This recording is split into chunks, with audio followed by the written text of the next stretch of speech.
परमेश्वर ने इस संसार को इतना प्यार किया कि इसे पापों से मुक्ति दिलाने के लिए अपने परम प्रिय इकलौते पुत्र प्रभु यीशु को संसार में भेजा।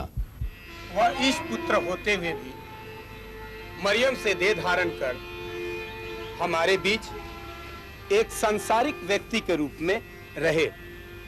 संसार के सारे उतार चढ़ाव झेलते हुए उन्होंने क्रूस की यातनापूर्ण यात्रा की और क्रूस मृत्यु को सहर्ष गले लगाया ताकि हमें सभी पापों से मुक्ति मिल सके। इसी पवित्र घटना को हम गुड फ्राइडे यानी कि पुण्य शुक्रवार के रूप में बड़ी भक्ति, श्रद्धा, त्याग, उपवास और संयम के साथ मनाते हैं। इस महान बलिदान दिवस की तैयारी हम चालीसा से करते हैं। यह चालीसा है क्या? गुड फ्राइडे के 40 दिन पूर्व से ही हम इस करुणामयी संध्या की तैयारी बड़ी भक्ति, श्रद्धा, त्याग और उपवास के साथ करते हैं। इन दिनों इन सबों पर विशेष रूप से बल दिया जाता है।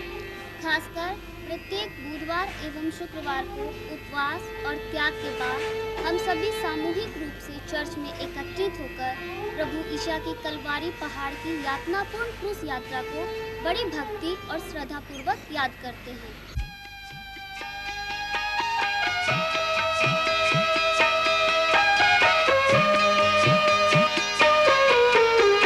उसको मैंने हाय यूं भुला दिया, उसको मैंने हाय यूं भुला दिया, क्या नहीं उसने सहा मेरे लिए।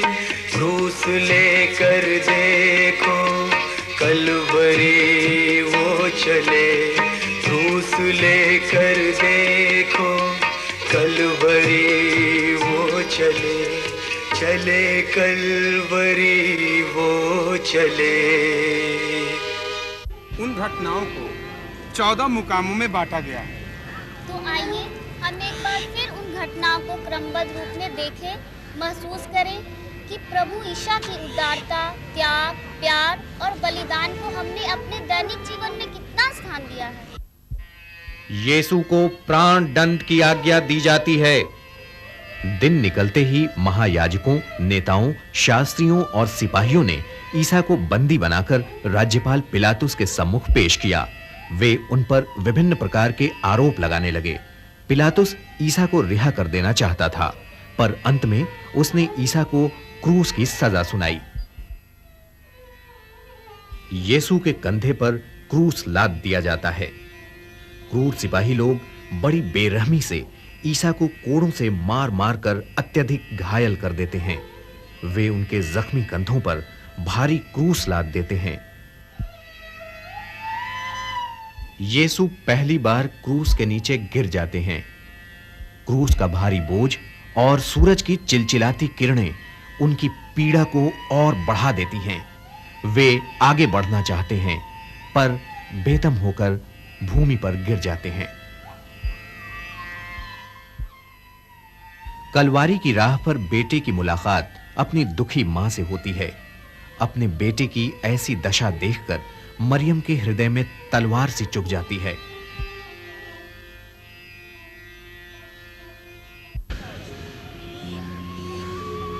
तो आइए इन चारों मुकामों पर थोड़ा चिंतन करें। यीशु के कंधे पर भारी क्रूस देख कुछ लोग तो आपस में पूछताछ करने लगे, तो कुछ उसे अनदेखा कर अपने अपने कामों में व्यस्त हो गए।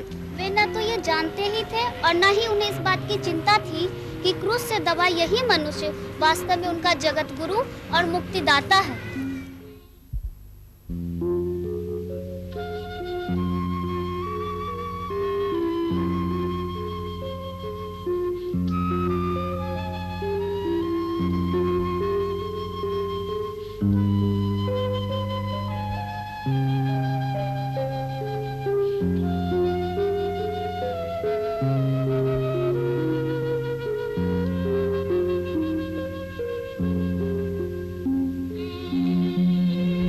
हमारी सामाजिक संरचना ने न जाने कितने निर्दोष व्यक्तियों को ईसा की तरह प्राण दंड की सजा दे रखी है।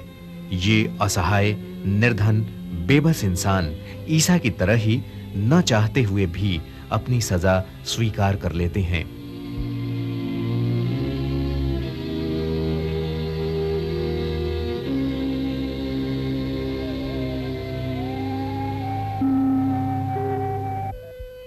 प्रभु ने कहा है, धन्य हैं वे जो कष्ट और अपमान सहते हैं, दूसरों को हर हाल में प्यार और क्षमा करते हैं, क्योंकि स्वर्ग का राज्य सिर्फ उन्हीं के लिए है।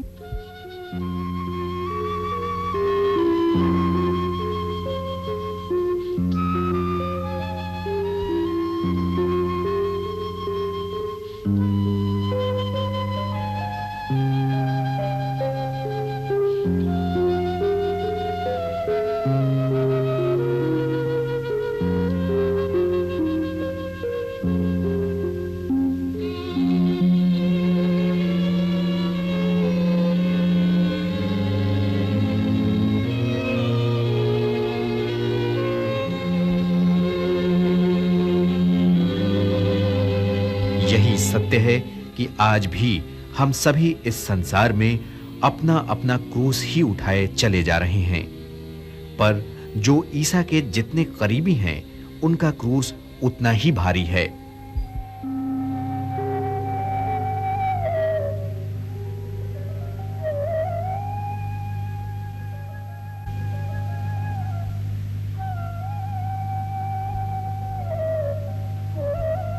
चलते चलाते क्या हमने अपने भाई बहनों को भारी क्रूस के साथ गिरते हुए नहीं देखा है?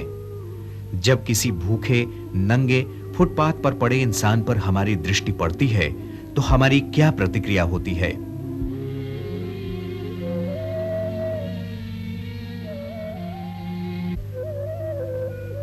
मां का हृदय स्नेह, करुणा, कोमलता, उदारता और धैर्य का भंडार है।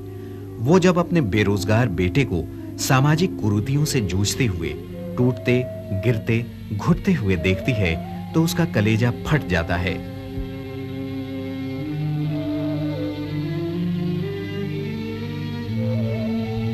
पर क्या हम उस मां की, उसकी भावनाओं की कद्र कर पाते हैं?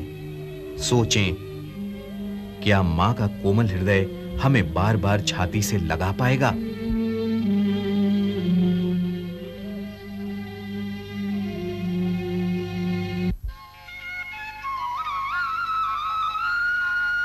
आइए अब अगले मुकाम को देखें।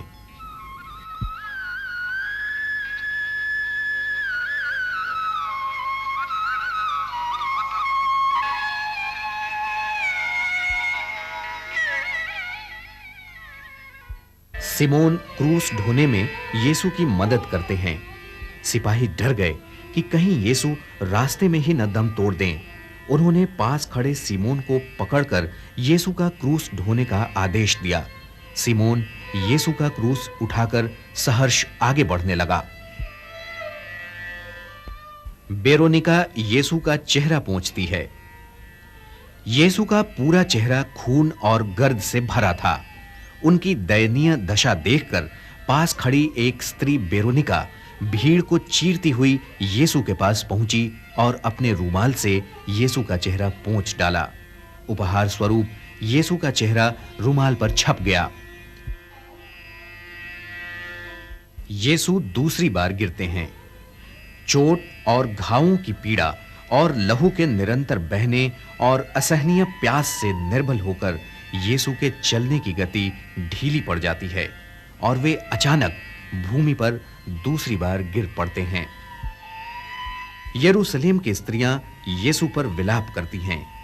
यीशु ने उन्हें देखकर कहा, हे यरूशलेम की पुत्रियों, मेरे लिए मत रो, अपने और अपने बच्चों के लिए रो, पर उससे भी उत्तम है अपने पापों पर सच्चे दिल से पछताना।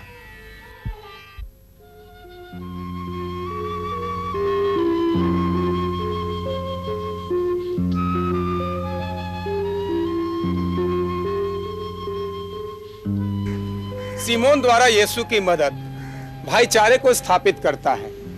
जरा सोचिए, कितनी बार हमने सिमोन की तरह दूसरों का क्रूस अपने कंधों पर लिया है। अपने वृद्ध पिता के कमजोर कंधों पर लदे परिवार रूपी क्रूस के भारी बोझ को क्या हम सिमोन की तरफ बांटने की भावना रखते हैं, या कि उन जल्लाद सिपाहियों फरीसियों की ही तरह जानलेवा क्रूस को और धक्का देते हुए ठहाका लगाते हैं।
न ले।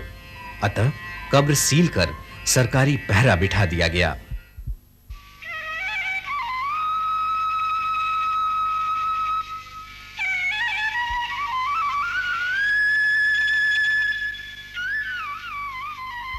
यीशु को मृत पाकर उनके अनुयायी भी उन्हें छोड़ चले थे।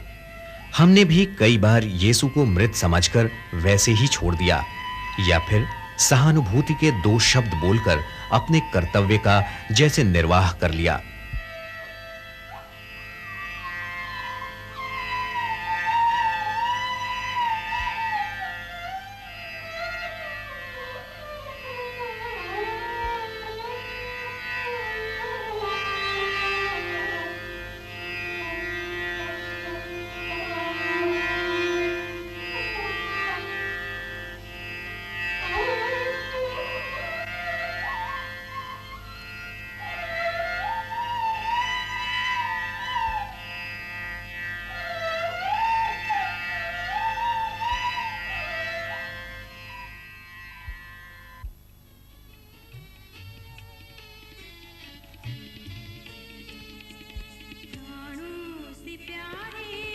वो निर्दोष और निष्पाप यीशु, जिन्होंने हमारे लिए कलवारी की यातनापूर्ण यात्रा और क्रूस की भयंकर मौत स्वीकार की, हमारे पापों के कारण अपने शरीर पर 5-5 घाव लिए। हे अति प्रिय क्रूस, मैं तुम्हें बड़ी भक्ति और प्यार से चूमता हूं। हे क्रूस पर मरते हुए यीशु, दुनिया के न्यायकर्ताओं ने घोर अन्याय के साथ तुम्हें हीन से हीनतम स्थिति में मर जाने के लिए विवश किया।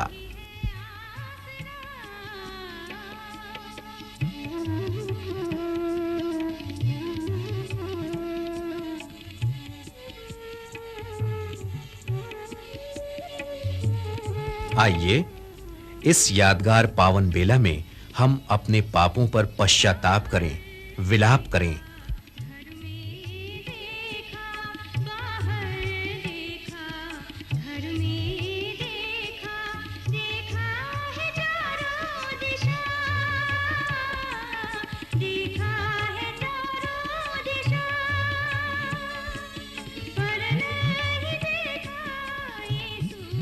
यीशु ने हम सबसे कहा है, जो मुझ पर विश्वास करते हैं वो मरने पर भी जीवित रहेंगे।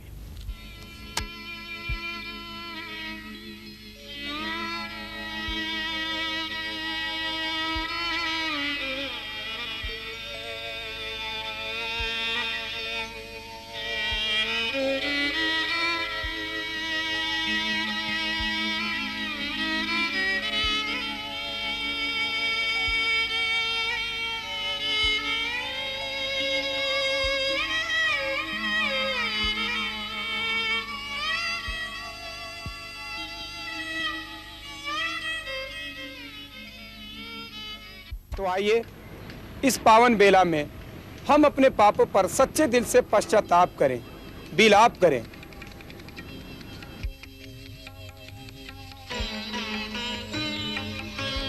भक्ति से यीशु के पार्थिव शरीर को अपने गले से लगाएं, तभी हम पुनरुत्थान की तैयारी कर पाएंगे। प्रभु ने कहा है, जो मुझ पर विश्वास करता है वह मर कर भी जीवित रहेगा।